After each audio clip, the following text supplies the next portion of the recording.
നമസ്കാരം. സമഗ്രമായ ഒരു വാർത്താ ദിനത്തിലേക്ക് സ്വാഗതം. ന്യൂസ് ട്രെൻഡ്സ് ആരംഭിക്കുകയാണ്. നമ്മൾ ഇന്ന് പ്രധാനമായും പരിശോധിക്കുന്നത് കേരള സ്റ്റോറിയുമായി ബന്ധപ്പെട്ട തുടർ വിവാദങ്ങളാണ്. ഇന്ന് ചെറിയ പെരുന്നാൾ ദിനമായതിനാൽ തന്നെ ഈ ദിവസം അതിനേറെ പ്രത്യേകതയുണ്ട്. നിരവധി പ്രമുഖരുടെ അടക്കം പ്രതികരണങ്ങൾ വരുന്നുണ്ട്. കത്തോലിക്ക സഭയിൽ നിന്നും ചില ബദൽ നീക്കങ്ങളുമുണ്ട്. അത് പ്രേക്ഷകരിലേക്ക് എത്തിക്കാം. ഒപ്പം ഇഡിയുടെ കേരളത്തിലെ നീക്കങ്ങളിൽ ഒരു തിരിച്ചടി ഉണ്ടാവുന്നത് കോടതിയിൽ നിന്നാണ്.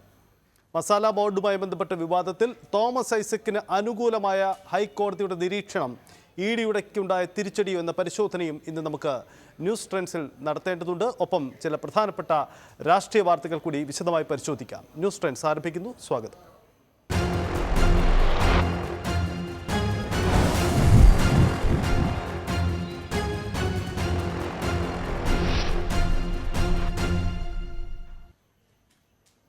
തുടക്കത്തിൽ പറഞ്ഞതുപോലെ കേരള സ്റ്റോറി വിവാദം തന്നെയാണ് ഇന്നത്തെ വാർത്താ ദിനത്തിൽ ചർച്ച ചെയ്യപ്പെടുന്നത്.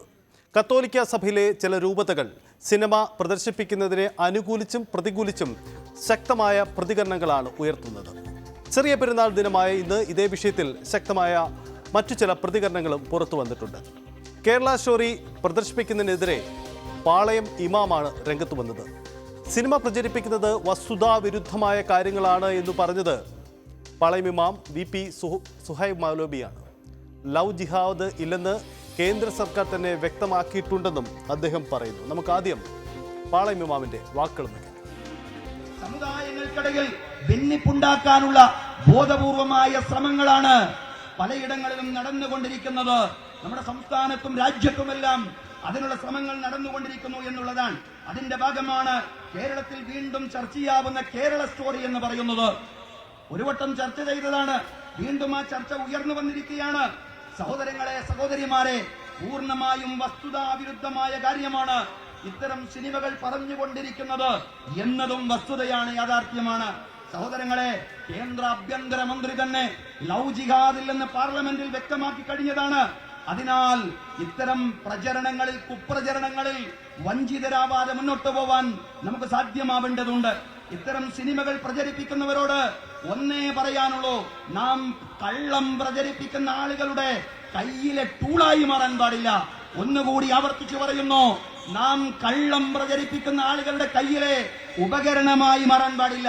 നമുക്കിടയിൽ ഹെയ്റ്റ് പരത്തുന്ന ഒരാവിഷ്കാരവും കലയല്ല. അകറ്റുന്നതാവരുത് കല.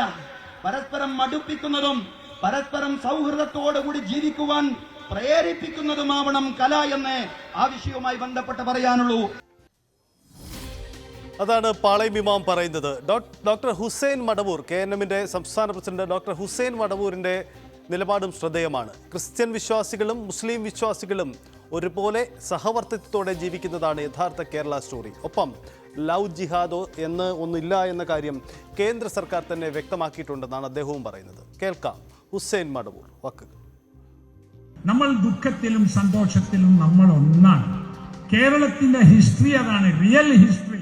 അത് മറച്ചു വെച്ചുകൊണ്ട് എവിടെയെങ്കിലും ആരെങ്കിലും പ്രണയത്തിൽ പെട്ടിട്ടുണ്ട് അല്ലേ, അതിനെക്കുറിച്ച് അന്വേഷിച്ച് ഇന്റലിജൻസ് വിഭാഗം നൽകിയ റിപ്പോർട്ട് എന്താണെന്നറിയോ? There is love but no jihad എന്നാണ്. അത് ലവ് ജിഹാദ് എന്നൊരു സാധനം ഉണ്ടാക്കിയെടുക്കും.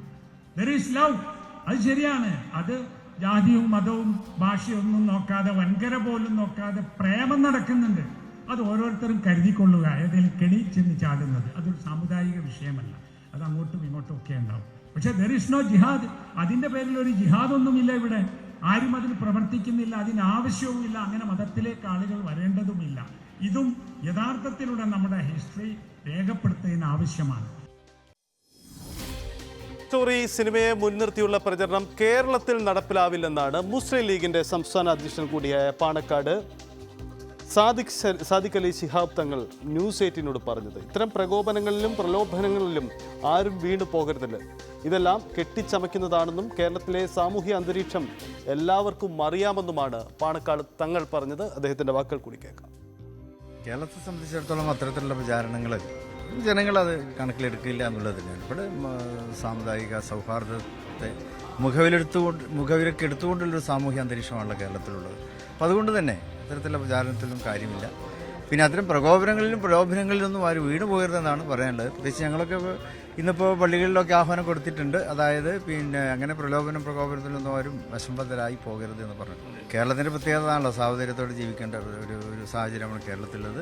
പിന്നെ ഈ ഇത്തരത്തിലുള്ള കഥകളൊക്കെ തന്നെ കെട്ടിച്ചമക്കപ്പെടുന്നതാണ്. യാഥാർത്ഥ്യവുമായിട്ടൊരു ബന്ധവുമില്ലാത്ത കാര്യങ്ങളാണ് സിനിമയുടെ പേരിൽ ഒക്കെ ഇറങ്ങിക്കൊണ്ടിരിക്കുന്നത്. കേരളത്തിൻ്റെ സാമൂഹ്യ അന്തരീക്ഷം പഠിക്കുന്നവർക്കറിയാം കേരളത്തിലെ ജനങ്ങൾ എങ്ങനെയാണ് ജീവിക്കുന്നത്. ഈ കേരള സ്റ്റോറി വിവാദം കഴിഞ്ഞ 2-3 ദിവസങ്ങളായി കേരളം ചർച്ച ചെയ്യപ്പെടുന്നതാണ്. രാഷ്ട്രീയ രംഗത്തുള്ള പല പ്രമുഖരും ഈ വിഷയത്തിൽ അഭിപ്രായം പറഞ്ഞു. പക്ഷേ ഈ വിവാദങ്ങളിലേക്ക് ഇനി പോവരുത് എന്നൊരു ജാഗ്രത പുലർത്തുകയാണ് പൊതുവിൽ കോൺഗ്രസിൻ്റെയും ഒപ്പം തന്നെ CPM-ൻ്റെയും നേതാക്കൾ. പക്ഷേ ഇന്ന് കോഴിക്കോട്ടെ സ്ഥാനാർത്ഥികൾ ഈ വിഷയത്തിൽ തങ്ങളുടെ നിലപാടുകൾ പരസ്യമാക്കിയിട്ടുണ്ട്. പ്രത്യേകിച്ച് ചെറിയ പെരുന്നാൾ ദിനത്തിൽ ഈ കേരള സ്റ്റോറി വിവാദവുമായി ബന്ധപ്പെട്ട കോഴിക്കോടെ സ്ഥാനാർത്ഥികൾ, പ്രത്യേകിച്ച് ഇടതുമുന്നണി സ്ഥാനാർത്ഥി ഇളമരം കരീമും ഒപ്പം UDF സ്ഥാനാർത്ഥി MK രാഘവനും എന്തു പറഞ്ഞു നോക്കാം. കേരള സ്റ്റോറി കേരളത്തിൻ്റെ എല്ലാ ചരിത്രത്തെയും പുച്ഛിക്കുന്നതും വെറുപ്പിൻ്റെ രാഷ്ട്രീയം പ്രചരിപ്പിക്കുന്നതാണ്. അത് നമ്മുടെ മതസൗഹാർദ്ദത്തിനും പരസ്പര ബന്ധങ്ങൾക്കും വിഘാതമുണ്ടാക്കുന്നതാണ്. RSS ആണ് ഇതിന് പിന്നിൽ. ഈ തെരഞ്ഞെടുപ്പിൽ അവരുടെ രാഷ്ട്രീയം പ്രചരിപ്പിക്കാൻ കേരളത്തിൽ അവർ പ്രദർശനത്തിന് മുന്നോട്ട് വയ്ക്കാൻ ഇതൊന്നും കേരള ജനത അംഗീകരിക്കില്ല.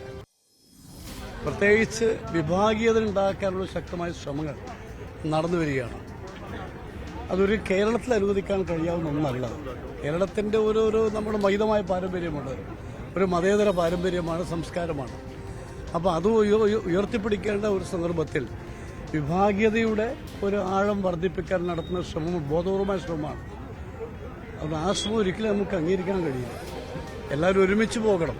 എല്ലാവരും സമാധാനപരമായ അന്തരീക്ഷം നമ്മുടെ രാജ്യത്തുണ്ടാകണം. എല്ലാവർക്കും ജീവിക്കാൻ സാധിക്കണം.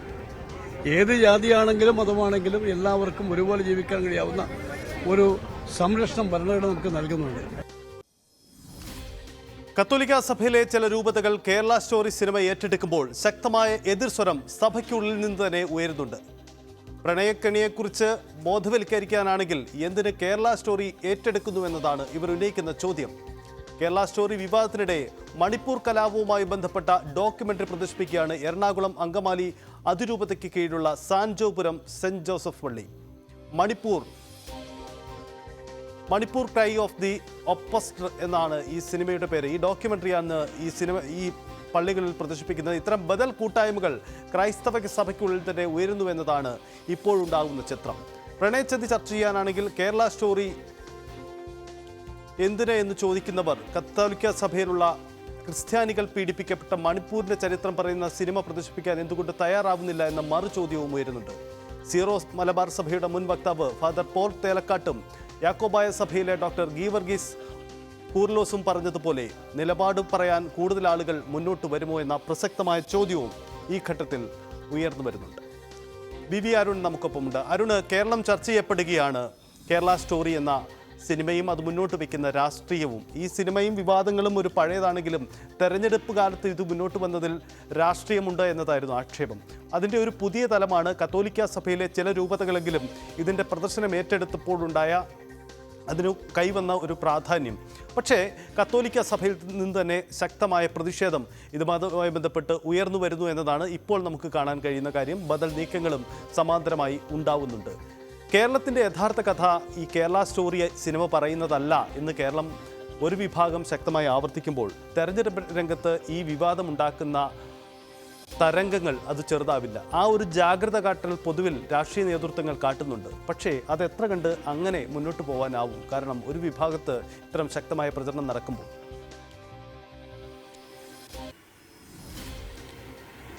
സയത്ത് കേരളത്തിന്റെ റിയൽ സ്റ്റോറി അല്ല എന്ന് പറഞ്ഞുകൊണ്ട് കേരളത്തിലെ രാഷ്ട്രീയ ഭൂരിപക്ഷവും പൊതു ജനങ്ങളിൽ വലിയൊരു വിഭാഗവും തള്ളിക്കളഞ്ഞ കേരള സ്റ്റോറിയാണ് വീണ്ടും കേരളത്തിൽ സജീവ ചർച്ചയാവും. ശരിക്കും പറഞ്ഞാൽ രണ്ടാം ഇന്നിംഗ്സ് എന്ന് തന്നെ പറയണം. അത് തുടക്കമിട്ടത് ദൂരദർശനാണ്. ദൂരദർശൻ കഴിഞ്ഞ ദിവസം അത് പ്രദർശിപ്പിക്കാനുള്ള തീരുമാനം വലിയ വിമർശനത്തിനിടയാക്കിയിരുന്നു, വലിയ പ്രതിഷേധം ഉണ്ടാക്കിയിട്ടും ദൂരദർശൻ അത് പ്രദർശിപ്പിച്ചു. അതിനുശേഷം താമരശ്ശേരി രൂപതയും ഇടുക്കി രൂപതയും ഒക്കെ ആ രീതിയിലുള്ള പ്രദർശനവുമായി മുന്നോട്ട് പോകുമ്പോൾ സ്വാഭാവികമായും അത് വീണ്ടും വലിയ ചർച്ചയും ആശങ്കയുമായി മാറുകയാണ്. കാരണം ഇത് ഈ കേരള സ്റ്റോറിയിൽ പറയുന്ന കാര്യങ്ങൾ അതിന്റെ ഉള്ളടക്കം കേരളത്തെ സാമുദായികമായി വിഭജിക്കുന്ന എന്ന ആശങ്കയാണ് പൊതുവിൽ കേരളത്തിലെ ഇടത് വലത് മുന്നണികൾ ഉന്നയിച്ചത്. അതേസമയം തന്നെ BJP അതിനെ ആ ഘട്ടത്തിൽ സ്വാഗതം ചെയ്യുകയും ചെയ്തു. കേരള സ്റ്റോറി ആവിഷ്കാര സ്വാതന്ത്ര്യമായി മാത്രം കണ്ടണമെന്ന നിലപാടാണ് BJP ഇപ്പോഴും സ്വീകരിക്കുന്നത്. സ്വാഭാവികമായും ക്രൈസ്തവ സഭയിൽ ഒരു വിഭാഗമെങ്കിലും ഇത് പ്രദർശനവുമായി മുന്നോട്ട് പോകുമ്പോൾ അതിനെതിരെ എതിർ ശബ്ദം ഉയർന്നു വരുന്നത് മുസ്ലിം സമുദായത്തിൽ തന്നെയാണ് എന്നത് ഏറ്റവും പ്രധാനപ്പെട്ട കാര്യമാണ്. സൂചിപ്പിച്ച പോലെ ക്രൈസ്തവ സഭയ്ക്കുള്ളിലെ ചില വിഭാഗങ്ങളും അതിനെ എതിർത്ത് മുന്നോട്ട് വരുന്നു. അവിടെ കേരളത്തിലെ ഇടത് വലത് മുന്നണികൾ ഐക്യത്തോടുള്ള നിലപാടാണ് ഇതുവരെ സ്വീകരിച്ചിട്ടുള്ളത്. കാരണം ഇത് ചർച്ച ചെയ്യപ്പെടാൻ ആഗ്രഹിക്കുന്നത് BJP ആണ്, സംഘപരിവാർ ശക്തികളാണ്. അതിന് ആയുധമായി അതിന് വളം ഇട്ടുകൊടുക്കരുത് ആരും എന്നൊരു പൊതുവിമർശനം നമുക്കറിയാം. സഭാ നേതൃത്വങ്ങൾക്കെതിരെയൊക്കെ വിമർശനം അത്ര എളുപ്പമല്ല കേരളത്തിന്റെ സാമുദായിക സാഹചര്യങ്ങളിൽ. രാഷ്ട്രീയക്കാർ പോലും അതിനെ പലപ്പോഴും മടിക്കുന്നവരാണ്. വിമർശിച്ചവരൊക്കെ വലിയ പഴി പിന്നീട് കേട്ടിട്ടുണ്ട്. പക്ഷേ ഈ വിഷയത്തിൽ വലിയ ശക്തമായ ഒരു വിമർശനം അല്ലെങ്കിൽ പോലും ആ നീക്കത്തിൽ നിന്ന് സഭകൾ പിന്മാറണമെന്ന അഭിപ്രായം മുഖ്യമന്ത്രിയായാലും പ്രതിപക്ഷ നേതാവായാലും ഇന്നലെ സംസാരിച്ച AK ഉൾപ്പെടെ നേതാക്കളായാലും ആ രീതിയിൽ ഉന്നയിച്ചിട്ടുണ്ട്. അപ്പോഴും ആ വിവാദങ്ങൾ അവസാനിക്കുന്നില്ല. സ്വാഭാവികമായും BJPക്ക് ഇത് വലിയൊരു ആയുധമായി, അതായത് അവരെന്താണോ പറയാൻ ആഗ്രഹിക്കുന്നത്, അവർ പറയുന്നത് ശരിയെന്ന് അവരുമായി അകന്നു നിൽക്കുന്ന അല്ലെങ്കിൽ അവർ അടുക്കാൻ ശ്രമിക്കുന്ന ഒരു സാമുദായിക വിഭാഗം കൂടി, ക്രൈസ്തവ വിഭാഗം കൂടി അത് പറയുമ്പോൾ സ്വാഭാവികമായും അത് അവർക്ക് നൽകുന്ന ഊർജ്ജം ചെറുതല്ല. അതുകൊണ്ട് ഈ പ്രദർശനം ഇപ്പോൾ സഭകൾ പിന്മാറാൻ അവരിൽ പ്രധാനികൾ തന്നെ ആവശ്യപ്പെട്ടാലും ഈ കേരള സ്റ്റോറി പ്രദർശനം വരും ദിവസങ്ങളിലും കേരളത്തിൽ ചർച്ച, അല്ലെങ്കിൽ കേരള സ്റ്റോറിയുടെ കണ്ടന്റ്, അതിലെ പറയുന്ന കാര്യങ്ങൾ, ആ സിനിമ എന്തായാലും വരും ദിവസങ്ങളിലും കേരളം ചർച്ചയായിക്കൊണ്ടിരിക്കും. അത് BJP ആ രീതിയിൽ തന്നെ എടുക്കും. ഇടത് വലത് മുന്നണികൾ അത് പാടില്ല നിലപാട് ഉള്ളവരാണ്. അതിന് പകരം ഇപ്പോൾ ഇന്ന് ഈ പാളയമാമും ഒക്കെ സമുദായത്തെ ഭിന്നിപ്പിക്കാൻ ശ്രമങ്ങൾ തിരിച്ചറിയണം, ആ ടൂളായി മാറുന്ന ഒരു വിമർശനമൊക്കെ പറയുമ്പോൾ സ്വാഭാവികമായും മറുവിഭാഗവും മറുപടിയുമായി വന്നാൽ വീണ്ടും അത് കേരളത്തെ സാമൂഹിക അന്തരീക്ഷം കൂടുതൽ കലുഷിതമാക്കുമെന്ന് ഉറപ്പാണ്. മാത്രമല്ല ലവ് ജിഹാദ് എന്ന ഏകദേശം ഒരു പതിറ്റാണ്ടോളമായി കേരളം ചർച്ച ചെയ്യുന്ന വിഷയം, പലപ്പോഴും അത് ഉണ്ടെന്നും ഇല്ലെന്നും ഒക്കെ പറഞ്ഞ് പല തെളിവുകളുമായി പല കൂട്ടരും വന്ന വിഷയം വീണ്ടും ലവ് ജിഹാദ് കൂടി ചർച്ച ചെയ്യപ്പെടുകയാണ്. പല പ്രചരണ യോഗങ്ങളിലും BJP നേതൃത്വം ലവ് ജിഹാദ് യാഥാർത്ഥ്യമാണ്, അത് ചർച്ച ചെയ്യപ്പെടുന്നതിന് എന്തിനെതിർക്കുന്നു എന്ന നിലപാട് ഇന്നലെ രാജീവ് ചന്ദ്രശേഖരന്റെ തിരുവനന്തപുരത്ത് റോഡ് ഷോ ഉദ്ഘാടന വേളയിൽ കുമ്മനം രാജൻ അടക്കമുള്ള നേതാക്കൾ ആ വിഷയം ചൂണ്ടിക്കാട്ടി. അങ്ങനെ ഒരു ഇടവേളയ്ക്ക് ശേഷം കേരള സ്റ്റോറി മാത്രമല്ല ലവ് ജിഹാദും കേരള രാഷ്ട്രീയത്തിൽ നിറയുകയാണ്. അതിന്റെ സമയമെന്നുള്ളത് ഈ തെരഞ്ഞെടുപ്പ് കാലം ആയതുകൊണ്ട് തന്നെ അത് സജീവമായി ചർച്ച ചെയ്യപ്പെടും. അതിനെ എത്ര അമർത്താൻ ശ്രമിച്ചാലും CPM-ഉം കോൺഗ്രസും ഒക്കെ അത് ചർച്ച ചെയ്യപ്പെടേണ്ട വിഷയമല്ല എന്ന് പറയുമ്പോഴും സ്വാഭാവികമായും അതിന്റെ അലയൊലികൾ വരും ദിവസങ്ങളിലും കേരള രാഷ്ട്രീയത്തിൽ, പ്രത്യേകിച്ചും തെരഞ്ഞെടുപ്പ് രാഷ്ട്രീയത്തിൽ ഉയർന്നു വരുമെന്ന് തന്നെ പ്രതീക്ഷിക്കണം. അരുണ്, കേരള സ്റ്റോറി സിനിമ അത് ചർച്ച ചെയ്യുന്ന ഇതിവൃത്തം കേരളത്തിൻ്റെതല്ല, അങ്ങനെ ഒരു പൊതുവാദം നമുക്കിവിടെ ഉയർന്നതാണ്. പക്ഷേ ഈ തെരഞ്ഞെടുപ്പ് ഘട്ടത്തിൽ ഇത് എന്തിനുയർത്തി എന്നത് ചോദ്യം നിൽക്കുന്നു. പക്ഷേ അവിടെ കത്തോലിക്ക സഭയിലെ ഒരു വിഭാഗം രൂപതകൾ ഇത് ശക്തമായി തന്നെ രംഗത്ത് വരികയാണ്. ഏറ്റവും ഒടുവിൽ ഈ കാസ പോലെയുള്ള ചില സംഘടനകൾ ഇത് പരസ്യമായി ഇത് കൂടുതൽ ഇടങ്ങളിൽ പ്രദർശിപ്പിക്കുമെന്ന പ്രഖ്യാപനം പോലും നടത്തിയിട്ടുണ്ട്. ഇത്തരമൊരു രാഷ്ട്രീയ സാഹചര്യത്തെ എങ്ങനെ നേരിടും എന്നതാണ് ഇടതു വലതു മുന്നണികൾ കരുതുന്നത്. പ്രത്യേകിച്ച് ഈ പെരുന്നാൾ ദിനത്തിൽ ഉണ്ടാവുന്ന ഒരു സന്ദേശം കേരളത്തിൻ്റെ യഥാർത്ഥ ചിത്രമല്ല ഇത് എന്ന് മാത്രമല്ല, കൂടുതൽ ജാഗ്രതയായി മുന്നോട്ട് പോകണം എന്നതാണ്. തെരഞ്ഞെടുപ്പ് എന്നൊരു പ്രത്യേക പശ്ചാത്തലമുള്ള ഉള്ളതുകൊണ്ട് തന്നെ വളരെ കരുതലിൽ മുന്നോട്ട് പോകുക എന്നതാണോ പൊതുവിൽ ഇടത് വലത് നേതൃത്വങ്ങളുടെ ഒരു നീക്കം? തീർച്ചയായും അങ്ങനെ തന്നെയാണ്. തെരഞ്ഞെടുപ്പ് ഒരു പ്രധാനപ്പെട്ട ഘടകമാണ്. തെരഞ്ഞെടുപ്പിൽ സ്വാഭാവികമായും എല്ലാ വിഭാഗങ്ങളുടെയും പിന്തുണ തേടാൻ ശ്രമിക്കുന്നുണ്ട്. സ്വാഭാവികമായും അപ്പോൾ ആരെയാണോ കേരള സ്റ്റോറി, ഏത് വിഭാഗത്തെയാണോ കേരള സ്റ്റോറി കുറ്റപ്പെടുന്ന, ആർക്കാണോ അത് അവമതിപ്പുണ്ടാക്കുന്നത്, ആ വിഭാഗത്തെ മാത്രമല്ല അത് പ്രദർശിപ്പിക്കാൻ മുൻകൈ എടുക്കുന്ന വലിയൊരു വിഭാഗത്തെയും തള്ളിപ്പറയാൻ, പൂർണ്ണമായും ആ അർത്ഥത്തിൽ വിമർശിച്ചു പോകാൻ കഴിയാത്തൊരു രാഷ്ട്രീയ സാഹചര്യം സംസ്ഥാനത്തിന്. അവിടെയാണ് ഒരു സമവായത്തിന്റെ പാത. ഇത്തരം ചർച്ചകൾ തെരഞ്ഞെടുപ്പ് കഴിഞ്ഞാലും കേരളമായി നിലനിൽക്കേണ്ടതാണ്. അവിടെ ഇത്തരത്തിലുള്ള ചർച്ചകൾ വന്ന് സ്വാഭാവികമായും കേരളത്തിന്റെ സാമൂഹിക അന്തരീക്ഷം, കേരളം എന്ന പൊതുവിലുള്ള കേരളത്തിന്റെ സത്പേര്, സാമുദായിക കലാപങ്ങൾ മാറി നിൽക്കുന്ന, സാമുദായികമായി ഐക്യത്തോടെ കഴിയുന്ന, ജാതിമത ഭേദങ്ങൾക്കപ്പുറം ഒന്നായി ജനങ്ങൾ ജീവിക്കുന്ന ഒരു സ്ഥലത്ത് ഇത്തരം ചർച്ചകൾ ഉയർത്തിക്കൊണ്ടെന്ന് ശരിയല്ല. അതുകൊണ്ട് ആ ചർച്ചകൾ അവസാനിപ്പിക്കണമെന്നൊരു വാദമാണ് ഭരണ പ്രതിപക്ഷ മുന്നണികൾ മുന്നോട്ട് വയ്ക്കുന്നത്. അത് സ്വാഭാവികമായും ആ രീതി സ്വീകരിക്കപ്പെടുമെന്ന് തന്നെ പ്രതീക്ഷിക്കാം. പക്ഷേ അതിനപ്പുറത്തേക്കുള്ള വാദങ്ങളും കൂടുതൽ ഇടങ്ങളിൽ പ്രദർശിപ്പിക്കുമെന്ന വെല്ലുവിളി അല്ലെങ്കിൽ മുന്നറിയിപ്പ്, അതിന് സ്വാഭാവികമായി സപ്പോർട്ട്, അതിന് പിന്തുണയുമായി BJP ഉൾപ്പെടെയുള്ള എത്തിയാൽ അത് തേലക്കാട്ട് നമുക്കൊപ്പം ചേരുകയാണ്. ഫാദർ, അങ്ങ് ഇന്നലെ തന്നെ വ്യക്തമാക്കിയിട്ടുണ്ട് കൂപമണ്ഡൂപങ്ങളാണ് ഇത്തരം നിലപാടെടുക്കുന്നത് എന്നത്. ഇത് കൂടുതൽ ആളുകൾ, ഇപ്പോൾ കാസ പോലെയുള്ള സംഘടനകൾ ഇത് ഞങ്ങൾ സംസ്ഥാന വ്യാപകമായി ഇത് പ്രദർശിപ്പിക്കുമെന്ന വാദവുമായി മുന്നോട്ട് വരുന്നുണ്ട്. ഇതെന്താണ് ഇതിൻ്റെ ഒരു വസ്തുത? ഇവിടെ സംസാരിച്ച വ്യക്തി സൂചിപ്പിച്ചതുപോലെ കേരളം കേരളമായി നിലനിൽക്കണമോ അത് വർഗീയതയുടെ പ്രാന്താലയമാകണമോ എന്നുള്ള ഒരു ചോദ്യത്തിന് മുമ്പിലാണ് നമ്മൾ നിൽക്കുന്നത്. അവിടെ കാണിക്കേണ്ട വിവേകം, അവിടെ കാണിക്കേണ്ട സ്വയം ചില നിയന്ത്രണങ്ങൾ, ഇതൊക്കെ നമുക്ക് ആവശ്യമാണ് എന്ന് വിശ്വസിക്കുന്ന ഒരു മനുഷ്യനാണ് ഞാൻ. ഇവിടെ ഇസ്ലാം മത വിശ്വാസികളും ക്രൈസ്തവരും തമ്മിൽ എന്തെങ്കിലും പ്രശ്നങ്ങൾ ഉണ്ടെങ്കിൽ അത് അവരുമായിട്ട് സംസാരിച്ചു തീർക്കാൻ പാടില്ലാത്ത ഒരു വലിയ അകൽച്ചയോ ഒരു വൈരമോ ഇവിടെ ഉണ്ടാക്കുന്നുണ്ടെന്ന് ഞാൻ കരുതുന്നില്ല. അങ്ങനെ പരസ്പരം ആദരവിൽ, പരസ്പരം കണക്കിലെടുക്കാനും ആദരിക്കാനും ആദരവോട് സംസാരിക്കുമ്പോൾ അഭിപ്രായ വ്യത്യാസങ്ങൾ ആത്മാർത്ഥമായി തുറന്നു പറയാനുള്ള സന്മനസ് കാണിക്കുകയും വെറും സാമൂഹ്യമായ ഈ വാദപ്രതിവാദങ്ങളുടെ കോലാഹലങ്ങൾ അതിന് കാരണം വെച്ചു കൊടുക്കുന്നത് തികച്ചും അത്യന്തവുമായ വളരെ ഗൗരവമായ ഉത്തരവാദിത്വ രാഹിത്യമാണ് എന്ന് പറയാൻ എനിക്കൊരു സംശയമില്ല. ഇത് ലവ് ജിഹാദ് പോലുള്ള പ്രമേയങ്ങൾ വീണ്ടും വീണ്ടും സമൂഹത്തിൽ ഉന്നയിക്കുന്നത് ചില രാഷ്ട്രീയ ലക്ഷ്യങ്ങൾ നേടാനാകാം. പക്ഷെ ആ രാഷ്ട്രീയ ലക്ഷ്യങ്ങൾ സഭയുടെ ആളുകൾക്കോ അല്ലെങ്കിൽ മതത്തിന്റെ ആളുകൾക്കോ ഉണ്ടാകേണ്ടതില്ല. അവർ സംയമനം പുലർത്തേണ്ട രംഗങ്ങളുണ്ട്. ആ സംയമനം പുലർത്തുന്നില്ല എന്ന ഒരു ഗൗരവമായ വിഷമം എന്റെ മനസ്സിലുണ്ട്. കേരളം പോലെ നാളെയും ജീവിക്കണമെന്നുള്ളത് എന്നെ പോലുള്ള വയസ്സായ മനുഷ്യന്റെയും ഒരു ആഗ്രഹമാണ്. ഹിന്ദുക്കളും മുസ്ലിങ്ങളും ക്രിസ്ത്യാനികളും ഒന്നിച്ച് ജീവിക്കുന്ന അന്തരീക്ഷം ഇവിടെ ഉണ്ടാകണമെങ്കിൽ ഈ ആത്മനിയന്ത്രണവും ഈ പരസ്പര ബഹുമാനവും പരസ്പര ആദരവും വെറുപ്പിന്റെയും വിദ്വേഷത്തിന്റെയും ഭാഷ ഉപയോഗിക്കാതിരിക്കാനുമുള്ള ഒരു കരുതലും നമുക്ക് ഉണ്ടാകേണ്ടിയിരിക്കുന്നു. അത് ഉണ്ടാകാത്ത ഫോണുകളിൽ നിന്നുള്ള ഒരു എക്സ്പ്ലോസീവ് ആയിട്ടുള്ള ഒരു കടന്നാക്രമണത്തിൻ്റെതായ ചില പ്രവൃത്തികൾ എല്ലാവരും വർജിക്കണം എന്ന വിവേകം ഉണ്ടാകണം എന്ന് മാത്രമാണ് എനിക്ക് പറയാനുള്ളത്. ഫാദർ, കത്തോലിക്ക സഭ അല്ലെങ്കിൽ കേരളത്തിലെ ക്രൈസ്തവ സഭ പൊതുവിൽ സാമൂഹ്യ അന്തരീക്ഷം നിലനിർത്തുന്നതിന് വേണ്ടി കാലങ്ങളായി സ്വീകരിച്ച നിലപാട് എന്താണെന്ന് എല്ലാവർക്കും അറിയാം. അത് വളരെ സാഹോദര്യത്തിൻ്റെ വഴിയായിരുന്നു, സമാധാനത്തിൻ്റെ വഴിയായിരുന്നു. പക്ഷേ അതിൽ നിന്ന് വ്യത്യസ്തമായി സഭയുടെ ഒരു ഔദ്യോഗിക നിലപാടാണ് ഇതെന്ന് പ്രഖ്യാപിക്കപ്പെടുന്നതിന് മുമ്പ് തന്നെ പല രൂപതകളും പല സഭാ നേതൃത്വത്തിൻ്റെ പല ഭാഗമായി നിൽക്കുന്ന പലരുമൊക്കെ ഈ സിനിമ ഇത്തരമൊരു പ്രഖ്യാപനത്തോടെ ഏറ്റെടുക്കുമ്പോൾ എന്താണ് ശരിക്കും കത്തോലിക്ക സഭയിൽ തന്നെ നടക്കുന്നതെന്നൊരു ചോദ്യം കൂടി ഉയരുന്നുണ്ട്. തീർച്ചയായും താങ്കൾ ചോദിച്ച ചോദ്യം എൻ്റെ മനസ്സിലുണ്ട്.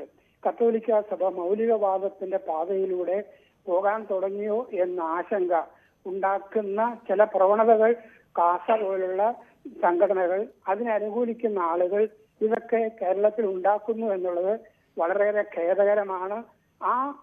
അത്തരം അത് മാത്രമല്ല, എനിക്കറിയാം, കൃത്യമായിട്ട് അറിയാം, 2020 ലവ് ജിഹാദിനെ കുറിച്ച് കേരളത്തില് മലബാർ സഭ മെത്രാന്മാർ പ്രസ്താവന ഇറക്കിയത്. ഇതൊന്നും ഒരു അച്ചടക്കത്തിന്റെയും സംയമനത്തിന്റെയും ഒരു നല്ല സാമൂഹിക അന്തരീക്ഷം, സാമുദായികമായ സാഹോദര്യം നിലനിർത്താനുള്ള നടപടികളായിരുന്നില്ല എന്ന് പറയാതിരിക്കാൻ എനിക്കാവില്ല. അങ്ങനെയുള്ള പ്രവണതകൾ ഉണ്ടാകുന്നു. ഒരു മൗലികവാദത്തിന്റെ പ്രവണതകൾ കാണിക്കുന്നു. മറ്റാരെങ്കിലും മൗലികവാദത്തിന്റെ സ്റ്റേറ്റ് കമ്പയിനായിട്ട് വരുമ്പോൾ അതേ വിധത്തിൽ ആശ്ലേഷിച്ച് അതിന് വീണ്ടും വലിയ പ്രചരണം നടത്തുന്ന നടപടികൾ ഉണ്ടാകുന്നു. ഇതൊന്നും ഒരു കേരളത്തിന്റെ ഞാനിവിടെ പ്രത്യേകിച്ച് പറയാൻ ആഗ്രഹിക്കുന്നത് ഫ്രാൻസിസ് മാർപ്പാപ്പ കത്തോലിക്ക സഭയുടെ പരമാധ്യക്ഷനാണ്. അദ്ദേഹം പറയുന്നതും ചെയ്യുന്നതും എന്താണെന്ന് കാണാൻ പോലും തയ്യാറില്ലാത്ത ഒരു സഭയായി മാറുന്നുണ്ടോ എന്ന ആശങ്കയാണ് ഞാൻ പ്രകടിപ്പിക്കുന്നത്. ഫാദർ, ഒരു കാര്യം കൂടി, ഈ ഇത്തരം നിലപാടെടുത്തിട്ടും കേരളത്തിലെ ഈ സഭാ നേതൃത്വം ഈ വിഷയത്തിൽ ഒരു ജാഗ്രത കാട്ടൽ ഉണ്ടാവാതെ പോകുന്നുണ്ടോ? കാരണം ഈ പ്രണയച്ചതി എന്നൊരു നിലപാട് സഭയിൽ ഇന്നലെയൊക്കെ ഈ വിഷയത്തിൽ പ്രതികരിച്ചവരുണ്ട്. അവർക്ക് വിശ്വാസത്തിൻ്റെ ഭാഗമായി സഭയുടെ ഭാഗമായി നിൽക്കുന്ന കുട്ടികളെയൊക്കെ ബോധവൽക്കരിക്കാൻ സ്വാഭാവികമായും ചുമതലയും ഉത്തരവാദിത്വവും സഭാ നേതൃത്വത്തിനുണ്ടാവും, രൂപതകൾക്കൊക്കെ ഉണ്ടാവും. പക്ഷേ അതിന് ഇങ്ങനെ ഒരു സിനിമ തിരഞ്ഞെടുക്കണമോ എന്നൊരു ചോദ്യമാണ് സ്വാഭാവികമായും ഉയരുക. അവിടെയാണ് വിമർശനമുണ്ടാകുന്നത്. സ്വാഭാവികമായി നിങ്ങൾ ചോദിക്കുന്ന ചോദ്യം സാമാന്യ ബോധമുള്ള മനുഷ്യർക്ക് മനസ്സിലാവുന്നതാണ്. പക്ഷെ അത് മനസ്സിലാകാത്ത കുറെ അച്ഛന്മാരും ചില മെത്രാന്മാരും കേരളത്തിൽ ഉണ്ട് എന്നുള്ളതും ഒരു യാഥാർത്ഥ്യമായി മാറുന്നു. അതാണ് ഖേദകരം എന്ന് എനിക്ക് പറയേണ്ടി വരുന്നു. യെസ്, അതാണ് ഫാദർ പോൾ തേലക്കാട്ട് പറയുന്നത്. എന്തായാലും ഫാദർ വളരെ നന്ദി ഞങ്ങളോട് പ്രതികരിച്ചത്. അങ്ങയുടെ നിലപാട് വ്യക്തമാണ്. ഈ വിഷയത്തിൽ കത്തോലിക്ക സഭയുടെ പാരമ്പര്യമനുസരിച്ച് സ്വീകരിച്ച നിലപാടുകൾക്കൊപ്പമല്ല ഇത് പോകുന്നതെന്നാണ് അദ്ദേഹം വെക്കുന്നത്. വളരെ നന്ദി ഞങ്ങളോട് പ്രതികരിച്ചതിന്. വി അരുൺ തുടരുന്നുണ്ട്. അരുൺ, ഈ ഫാദർ പോൾ തേലക്കാട്ടൊക്കെ പറയുന്നത് പോലെ കത്തോലിക്ക സഭയിൽ മുൻകാലങ്ങളിൽ സംഭവിക്കാത്ത ഒരു അജണ്ട ഏറ്റെടുക്കലായി ഇത് മാറുന്നുണ്ടോ എന്ന സംശയം അദ്ദേഹമൊക്കെ പങ്കുവയ്ക്കുന്നുണ്ട്. അങ്ങനെയെങ്കിൽ കാസ പോലെയുള്ള സംഘടനകൾ പറയുന്ന രാഷ്ട്രീയം ആ രാഷ്ട്രീയവുമായി ചേർന്ന് പോകുന്ന അജണ്ടയാണോ ഇതിന് പിന്നിൽ എന്ന സംശയം കൂടി ബലപ്പെടുന്നുണ്ട്. തീർച്ചയായും അത് തന്നെയാണ്. ആ സഭയ്ക്കുള്ളിൽ തന്നെ അതിനൊരു എതിർപ്പുണ്ടാകുന്നു എന്നുള്ളതാണ് ഏറ്റവും പ്രധാനപ്പെട്ട കാര്യം. കേരളത്തിന്റെ സ്റ്റോറിയല്ല, കേരളത്തിന്റെ യഥാർത്ഥ കഥയല്ല എന്ന് പറഞ്ഞുകൊണ്ട് കേരളത്തിന്റെ രാഷ്ട്രീയ സമൂഹം മാത്രമല്ല, ഒരുപക്ഷെ പൊതുസമൂഹത്തിന്റെ വലിയൊരു ഭാഗവും തള്ളിക്കളഞ്ഞ വിഷയമാണ്. അത് വീണ്ടും ഇത്തരത്തിൽ ഉയർത്തിക്കൊണ്ടുവരുന്നത് ദൂരദർശൻ കേന്ദ്ര ഒരു തവണ പ്രദർശിപ്പിച്ചു എന്നതിന്റെ പേരിൽ വീണ്ടും തുടർച്ചയായി പ്രദർശിപ്പിക്കപ്പെടുന്നത് ശരിയല്ല എന്ന് സഭയ്ക്കുള്ളിൽ, സഭയിൽ ഏറ്റവും പ്രധാനപ്പെട്ട സഭയുടെ വക്താവായി പ്രവർത്തിച്ച ആൾ കൂടിയാണ് പോൾ തേലക്കാട്ട്. സ്വാഭാവികം അദ്ദേഹത്തെ പോലുള്ള ആളുകൾ ഇത് എതിർപ്പ് പറയുമ്പോൾ അത് വീണ്ടും സഭയ്ക്കുള്ളിൽ അത്തരമൊരു ചർച്ച കൂടി ഉയർന്നു വരുമെന്നത് ആ കാര്യത്തിൽ ഇപ്പോഴത്തെ ചർച്ചകൾ മറികടക്കാൻ ഉപകരിക്കുമെന്ന് തന്നെ പ്രതീക്ഷിക്കാം. ഏതായാലും ഈ കാര്യങ്ങൾ ചർച്ച ചെയ്യപ്പെടണമെന്ന് ആഗ്രഹിക്കുന്നു. തുടരുക വീണ്ടും ഫാദർ ആന്റണി വടക്കേക്കര, സിറോ മലബാർ സഭയുടെ വക്താവ് നമുക്കൊപ്പം ചേരുന്നു. ഫാദർ, അല്പസമയം മുമ്പ് പോൾ തേലക്കാട്ട് ഫാദർ സംസാരിക്കുകയായിരുന്നു. അദ്ദേഹമാണ് പറയുന്നത് അങ്ങേയറ്റം തെറ്റായ നീക്കത്തിലേക്കാണ് കേരളത്തിലെ കത്തോലിക്ക സഭ കേരള സ്റ്റോറി എന്ന സിനിമ ഏറ്റെടുക്കുന്നതിലൂടെ സംഭവിക്കുന്നത്. ഇത് സഭയുടെ ഒരു ഔദ്യോഗിക നിലപാടാണോ ഈ ചില ഇടങ്ങളിലെങ്കിലും ഇതിന്റെ പ്രദർശനം നടക്കുന്നതിന് പിന്നിൽ? സഭ ഔദ്യോഗികമായി ദ കേരള സ്റ്റോറി എന്ന സിനിമ എവിടെയെങ്കിലും പ്രദർശിപ്പിക്കണമെന്ന് ആവശ്യപ്പെട്ടിട്ടില്ല. അങ്ങനെ ഒരു നിർദ്ദേശവും കൊടുത്തിട്ടില്ല എന്ന കാര്യം കൃത്യമായി തന്നെ നിങ്ങളെ അറിയിക്കാൻ ആഗ്രഹിക്കുന്നു. അതോടൊപ്പം തന്നെ പറയാൻ ആഗ്രഹിക്കുന്ന മറ്റൊരു കാര്യം ഇതാണ്. സെൻസർ ബോർഡ് പ്രദർശനാനുമതി നൽകി കഴിഞ്ഞ വർഷം 2023 മെയ് മാസം 5-ാം തീയതി ഇന്ത്യയിലെ തിയേറ്ററുകളിൽ പ്രദർശനം ആരംഭിക്കുകയും അതിനുശേഷം OTT പ്ലാറ്റ്ഫോമിലൂടെ ലഭ്യമാവുകയും ചെയ്ത് ഈ കഴിഞ്ഞ 5-ാം തീയതി ദൂരദർശൻ സംപ്രേഷണം ചെയ്ത കേരള സ്റ്റോറി എന്ന സിനിമ ടീനേജ് പ്രായത്തിലുള്ള കുട്ടികളെ ബോധവൽക്കരിക്കുന്നതിന്റെ ഭാഗമായിട്ടാണ് ഇടുക്കി രൂപതയുടെ വിശ്വാസ പരിശീലന കേന്ദ്രം 10, 11, 12 ക്ലാസ്സുകളിൽ പഠിക്കുന്ന കുട്ടികളെ വിശ്വാസോത്സവത്തിന്റെ ഭാഗമായിട്ട് 6 ദിവസങ്ങൾക്ക് മുമ്പ് എന്ന് പറഞ്ഞാൽ കൃത്യമായി പറഞ്ഞാൽ ഈ മാസം 4-ാം തീയതി കുട്ടികളെ ആ സിനിമ കാണിച്ചത്. അവർക്ക് വേണ്ടി നൽകപ്പെട്ട ഒരു വർക്ക് എക്സ്പീരിയൻസിന്റെ ഭാഗമായിട്ട് മാത്രം സംഭവിച്ച ഒരു കാര്യമാണ് എന്ന കാര്യം ഞാൻ നിങ്ങളെ ഓർമ്മപ്പെടുത്താൻ ആഗ്രഹിക്കാം. എന്നിട്ട് ഈ കേരള സ്റ്റോറി എന്ന സിനിമ കണ്ട് അതിൽ നിന്നും പ്രണയം എന്ന വിഷയമാണ് ഈ വിശ്വാസോത്സവം കൃത്യമായി കുട്ടികളുമായി പങ്കുവെക്കാൻ ആഗ്രഹിച്ചത്. സ്നേഹത്തെക്കുറിച്ചും സ്നേഹത്തിന്റെ സതിക്കുഴികളെ കുറിച്ചും സ്നേഹബന്ധങ്ങൾ കുരുക്കുകളായി മാറുന്നതിനെ കുറിച്ചും സഭയുടെ പള്ളികളിൽ വരുന്ന വിശ്വാസികളായ മനുഷ്യരുടെ കുട്ടികളെ പഠിപ്പിക്കാൻ വേണ്ടിയിട്ടുള്ള പരിശ്രമത്തിന്റെ ഭാഗമായിട്ട് വഴിതെറ്റിയ പ്രേമബന്ധങ്ങളിൽ അകപ്പെട്ട് കണ്ണുനീരിലാകുന്ന കുടുംബങ്ങളും വ്യക്തികളും ഉണ്ട് എന്നുള്ള പൂർണ്ണമായ ബോധ്യത്തോടുകൂടെ തന്നെയാണ് ഇപ്രകാരം കുട്ടികളെ ബോധ്യപ്പെടുത്താൻ വേണ്ടി ഒരു ശ്രമമുണ്ടായത്. അതുകൊണ്ട് ഇത് ഏതെങ്കിലും തരത്തിലുള്ള മതപരമായ ധ്രുവീകരണം ലക്ഷ്യം വെച്ചോ വർഗീയവത്കരണം ലക്ഷ്യം വെച്ചോ രാഷ്ട്രീയമായ ലാഭം ലക്ഷ്യം വെച്ചോ കാണിച്ച ഒരു കാര്യമല്ല. ഇടുക്കി രൂപതയിൽപ്പെട്ട ചില പ്രദേശങ്ങളിൽ ഇപ്രകാരമുള്ള ചില കേസുകൾ റിപ്പോർട്ട് ചെയ്യപ്പെട്ടിട്ടുണ്ട്. അവിടെയുള്ള വിശ്വാസ പരിശീലന കേന്ദ്രങ്ങളിൽ മതാധ്യാപകരുടെ മുൻപിൽ ചില വീടുകളിലെങ്കിലും ഒക്കെ ഇപ്രകാരമുള്ള കാര്യങ്ങൾ നടന്നതായി അറിഞ്ഞിട്ടുണ്ട് എന്ന കാരണത്താൽ അവിടെയുള്ള പ്രാദേശികമായ ഈ ബുദ്ധിമുട്ടിനെ കുട്ടികൾ ജാഗ്രതയോടുകൂടെ കാണണമെന്ന് മനസ്സിലാക്കി കൊടുക്കാൻ വേണ്ടിയിട്ടാണ് ഏറ്റവും നല്ല മാധ്യമങ്ങളിൽ ഒന്നായ വിശ്വസ്രാവ മാധ്യമമായ സിനിമയെ ആശ്രയിച്ചതും അതിൽ ഈ അടുത്ത കാലത്ത് ഇറങ്ങിയ പ്രണയം പ്രമേയമാക്കിയ ദ കേരള സ്റ്റോറി എന്ന സിനിമ കാണിക്കുകയും ചെയ്തത്. അതിൽ കവിഞ്ഞ് ഇതിൽ യാതൊരു തരത്തിലുമുള്ള വിവാദങ്ങൾക്കും അടിസ്ഥാനമില്ല. അതുകൊണ്ട് തന്നെയും ഞങ്ങൾ ആവശ്യപ്പെടുന്നു ഈ വിവാദം എത്രയും പെട്ടെന്ന് അവസാനിപ്പിക്കും. ഫാദർ, ഒരു കാര്യം കൂടി, ഈ സിനിമയിൽ പറയുന്ന ഫാക്ട് ആൻഡ് ഫിഗർ അതിൽ കൃത്യമായ ചില വിയോജിപ്പുകൾ അല്ലെങ്കിൽ കേരളത്തിൻ്റെ പൊതു സാഹചര്യവുമായി പൊരുത്തപ്പെട്ടു പോകുന്നതല്ല എന്നൊരു വിലയിരുത്തൽ ഉണ്ടായതാണ്. കാരണം ഉദാഹരണമായി കൺവേർട്ട് ചെയ്യപ്പെട്ട എണ്ണം, ആളുകളുടെ പെൺകുട്ടികളുടെ എണ്ണമൊക്കെ പറയുന്ന ഒരു തരത്തിലും നമുക്ക് യോജിക്കാൻ കഴിയാത്ത കണക്കുകളാണ്. യാതൊരുവിധ കൃത്യമായ കണക്കുകളുടെ അടിസ്ഥാനത്തിൽ അവതരിക്കപ്പെട്ട ഒരു സിനിമയല്ല. അങ്ങനെയുള്ള കുറേ പ്രശ്നങ്ങൾ ആ സിനിമയുമായി ബന്ധപ്പെട്ടുണ്ട്. അത് വലിയ രാഷ്ട്രീയ വിവാദവുമാണ്. ഈ ഒരു സാഹചര്യത്തിൽ നമുക്ക് വിശ്വാസ വിഷയവും പ്രണയച്ചതിയും പോലെയുള്ള കാര്യങ്ങളിൽ ആളുകളെയും കുട്ടികളെയും ഒക്കെ ബോധവൽക്കരിക്കാം. പക്ഷേ ഈ ഒരു സാഹചര്യത്തിൽ ആ സിനിമ അതിന് തിരഞ്ഞെടുക്കപ്പെടണമായിരുന്നോ എന്ന ചോദ്യമാണ്. അതിലൊരു പിഴവ് തോന്നിയിട്ടുണ്ടോ? കേരള സ്റ്റോറി എന്ന സിനിമ അതിന്റെ പ്രമേയത്തെ മാത്രമാണ് നമ്മൾ പിന്തുണയ്ക്കുന്നത്. ഈ സിനിമയ്ക്ക് ഏതെങ്കിലും തരത്തിലുള്ള പ്രമോഷൻ കൊടുക്കാൻ ഞങ്ങൾ ആഗ്രഹിക്കുന്നില്ല. പക്ഷേ ഇത് രാഷ്ട്രീയ പാർട്ടികളും അതുപോലെ തന്നെ മാധ്യമങ്ങളും വിവാദമാക്കിയത് കൊണ്ടാണെന്നാണ് ഞാൻ കരുതുന്നത്. ഞാൻ ഈ ദിവസങ്ങളിൽ നോക്കുകയായിരുന്നു. ലോകമെമ്പാടുമുള്ള ദ കേരള സ്റ്റോറി എന്ന സിനിമയുടെ ഗ്രോസ് കളക്ഷൻ ഏകദേശം 304 കോടിയോളം രൂപയായിട്ടുണ്ട്. അത് ഇപ്രകാരം വിവാദമാക്കിയത് കൊണ്ട് നിക്ഷിപ്തമായ താല്പര്യക്കാർ ഇതിന്റെ പിന്നിൽ പ്രവർത്തിച്ചതുകൊണ്ട് ഒരുപക്ഷെ ഈ സിനിമയ്ക്ക് കിട്ടിയ ഒരു അൺഡ്യൂ ആയിട്ടുള്ള ഇമ്പോർട്ടൻസ് വിവാദത്തിലൂടെ ലഭിച്ചിട്ടുണ്ടെന്നാണ് ഞാൻ കരുതുന്നത്. മറിച്ച് ഇതിലെ പ്രമേയം തീർച്ചയായും ചർച്ച ചെയ്യപ്പെടേണ്ടതായതുകൊണ്ടാണ്. ഇടുക്കി പ്രദേശത്ത് തന്നെയുടെ ബുദ്ധിമുട്ട് അനുഭവപ്പെടുന്നത് കൊണ്ടാണ് അവിടുത്തെ വിശ്വാസ പരിശീലന കേന്ദ്രം ഇപ്രകാരം ഒരു തീരുമാനമെടുത്ത് ആ കുട്ടികളെ അത് കാണിച്ചു കൊടുത്തത് എന്ന കാര്യം ഞാൻ ആവർത്തിച്ച് പറയാൻ ആഗ്രഹിക്കുന്നു. ഒരു കാര്യം കൂടി ഞാൻ കൂട്ടിച്ചേർക്കുന്നു. ഈ കുട്ടികളെ പഠിപ്പിക്കാൻ വേണ്ടിയിട്ട് പ്രണയം എന്ന പേരുള്ള ഒരു ബുക്ക്ലെറ്റ് തയ്യാറാക്കപ്പെട്ടിരുന്നു. ആ ബുക്ക്ലെറ്റിന്റെ 24ാമത്തെ പേജിൽ കൃത്യമായി തന്നെയും പറയുന്നുണ്ട്, സാധാരണക്കാരായ ഇസ്ലാം മതവിശ്വാസികൾക്ക് ഇത്തരം സംഘടിതമായ ഒരു നീക്കം ഉണ്ട് എന്ന് ഞങ്ങൾ കരുതുന്നില്ല. എന്നാൽ ഒരുപക്ഷെ ഒരു ചെറു തീവ്രവാദി ആരെങ്കിലുമൊക്കെ വ്യക്തികൾ ഇപ്രകാരമൊക്കെ ചെയ്യുന്നത് കൊണ്ടാകാം ഇങ്ങനെ ഒരു കാര്യം സംഭവിക്കുന്നത് എന്ന് കൃത്യമായി തന്നെ ഈ പുസ്തകം രേഖപ്പെടുത്തിയിട്ടുണ്ട് എന്ന കാര്യം ഞാൻ ഓർമ്മപ്പെടുത്താം. ഇത് ഞാൻ പറയുമ്പോൾ നമ്മുടെ ഇന്ത്യൻ ഭരണഘടനയുടെ ആർട്ടിക്കിൾ നമ്പർ 23 23ാം അനുച്ഛേദം കൃത്യമായി നമ്മളെ ഓർമ്മപ്പെടുത്തുന്ന ഒരു കാര്യമുണ്ട്, പ്രൊട്ടക്ഷൻ എഗൈൻസ്റ്റ് എക്സ്പ്ലോയിറ്റേഷൻ. ഇത് നമ്മൾ എല്ലാവരും മനസ്സിലാക്കിയിരിക്കേണ്ട ഒരു യാഥാർത്ഥ്യമാണ്. ഏതെങ്കിലും തരത്തിലുള്ള ചൂഷണത്തിന് അടിമപ്പെടാതിരിക്കാൻ വേണ്ടിയിട്ട് നമ്മൾ എല്ലാവരും കൃത്യമായി കാര്യങ്ങൾ മനസ്സിലായി ബോധത്തോടുകൂടെ പ്രവർത്തിക്കണമെന്നുള്ളതിന്റെ കൃത്യമായ ഒരു പഠനമാണ്. അതിനു വേണ്ടിയിട്ടുള്ള നിർദ്ദേശത്തിന്റെ ഭാഗമാണ് ഈ സിനിമ കുട്ടികളെ കാണിച്ചത്. അതുകൊണ്ട് തന്നെ ഈ സിനിമ ഞങ്ങൾ ഓൺ ചെയ്യുന്നില്ല. സിനിമയിൽ താങ്കൾ ചൂണ്ടിക്കാണിച്ചതുപോലെ വസ്തുതാപരമായ എന്തെങ്കിലും ഫിഗേഴ്സിന്റെ കാര്യത്തിൽ പിഴവുകൾ ഉണ്ടെങ്കിൽ അതിനെക്കുറിച്ചൊന്നും ഞങ്ങൾക്ക് തർക്കങ്ങളില്ല. അപ്രകാരമുള്ള ഫിഗേഴ്സുകളൊക്കെ സിനിമയുമായി ബന്ധപ്പെട്ട അണിയറ പ്രവർത്തകർ തന്നെയും ചിന്തിക്കട്ടെ. ഞങ്ങൾ ഇതിന്റെ പ്രമേയവുമായി ബന്ധപ്പെട്ട് കുട്ടികളെ കാണിക്കാൻ വേണ്ടി ആഗ്രഹിച്ച ഒരു ബോധവൽക്കരണത്തിന്റെ ഭാഗം മാത്രമാണെന്ന കാര്യം ഓർമ്മപ്പെടുത്തുന്നു. അതോടുകൂടെ ലോക്സഭാ ഇലക്ഷനുമായി ബന്ധപ്പെടുത്തിക്കൊണ്ട് ഇതിനൊരു വിവാദമാക്കി നിർത്തുക എന്നുള്ളത് ആരെങ്കിലുമൊക്കെ പ്രത്യേകമായി താല്പര്യം എടുത്തു ചെയ്യുന്ന ഒരു കാര്യമാണോ എന്ന് ഞങ്ങൾ സംശയിക്കുന്നു. കാരണം ലോക്സഭാ ഇലക്ഷനിൽ കൃത്യമായും ചർച്ച ചെയ്യപ്പെടേണ്ട മറ്റ് പല വിഷയങ്ങളുമുണ്ട്.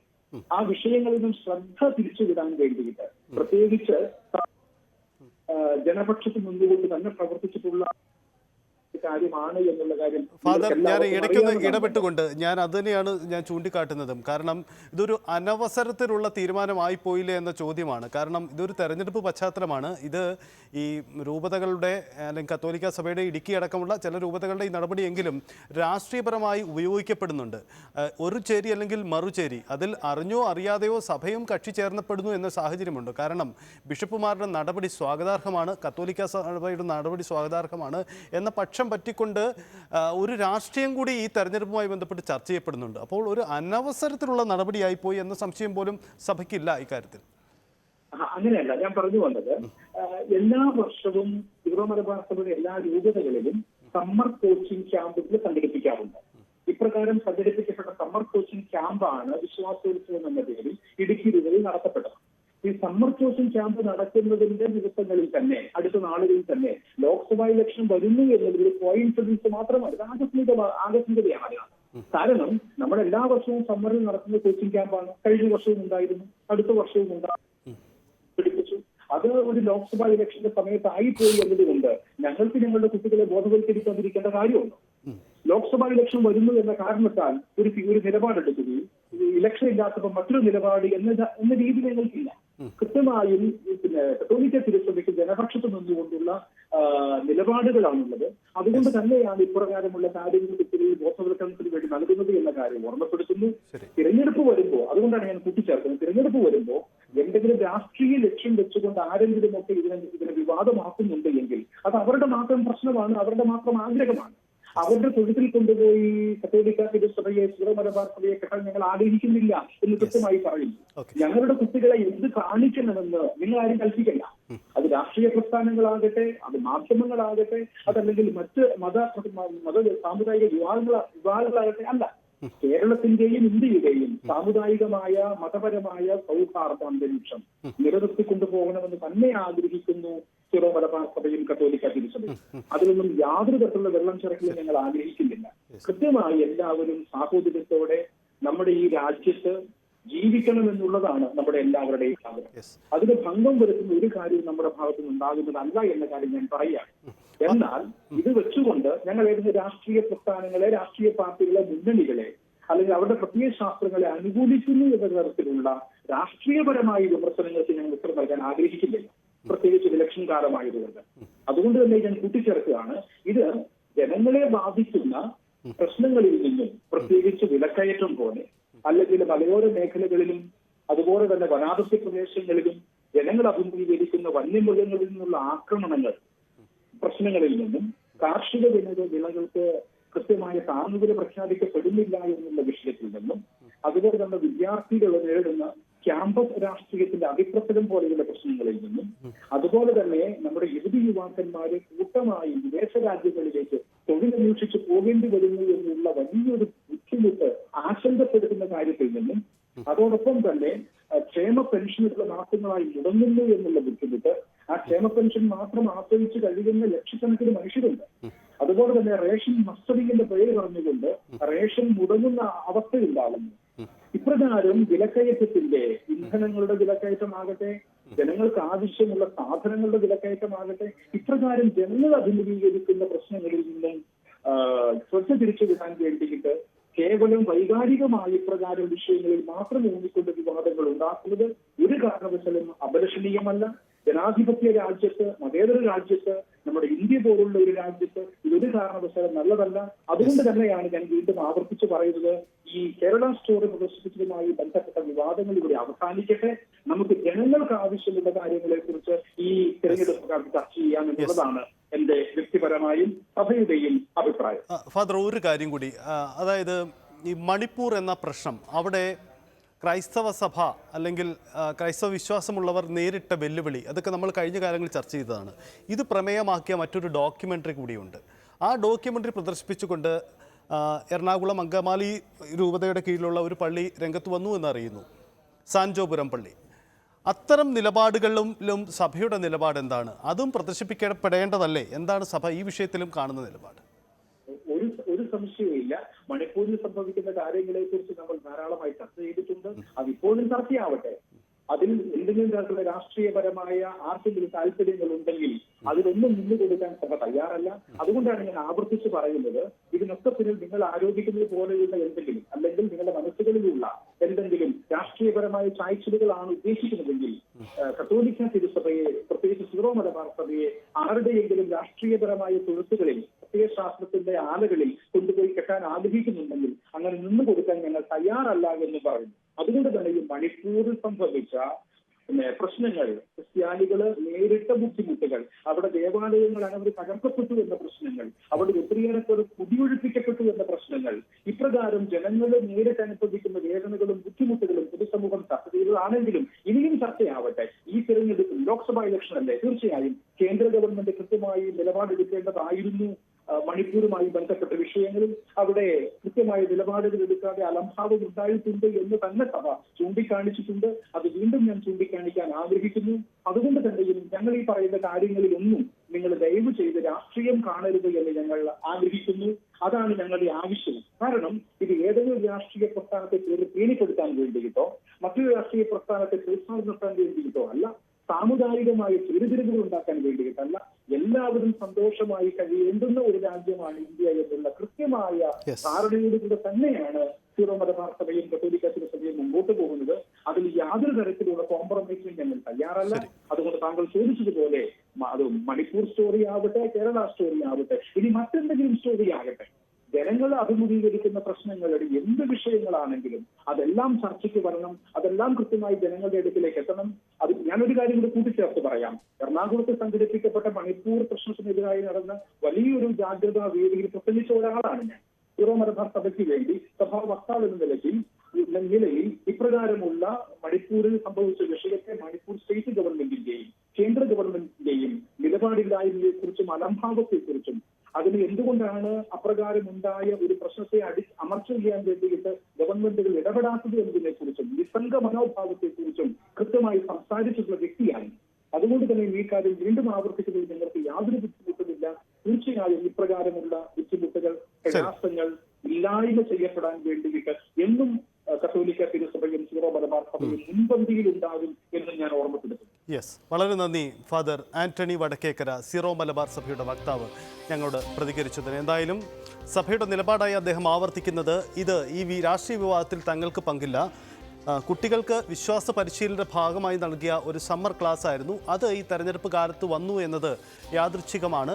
കേരള സ്റ്റോറിയുടെ ഉള്ളടക്കത്തെ പൂർണ്ണമായും തങ്ങൾക്ക് ഉത്തരവാദിത്തമില്ല. പക്ഷേ അതിൻ്റെ പ്രമേയം, പൊതുവിലുള്ള പ്രമേയം പരിശീലിപ്പിക്കുക എന്നത് ഉദ്ദേശം മാത്രമാണുള്ളത്. മണിപ്പൂർ വിഷയത്തിലും സഭയുടെ നിലപാടെടുക്കുകയാണ്. എന്തായാലും കത്തോലിക്ക സഭ അറിഞ്ഞോ അറിയാതെയോ ഈ വിവാദത്തിൻ്റെ ഭാഗമാകുകയാണ്. ഇതുമായി ബന്ധപ്പെട്ട് പിൻപറ്റി നടക്കുന്ന രാഷ്ട്രീയത്തിൻ്റെ ഭാഗമാകുന്നു എന്ന രാഷ്ട്രീയ സാഹചര്യം കൂടി നമുക്ക് മുന്നിലുണ്ട്. അതൊരു തെരഞ്ഞെടുപ്പിൻ്റെ പശ്ചാത്തലത്തിലാവുമ്പോഴാണ് അതിന് മൂർച്ചയേറുന്നത് എന്നതുകൂടിയുണ്ട്.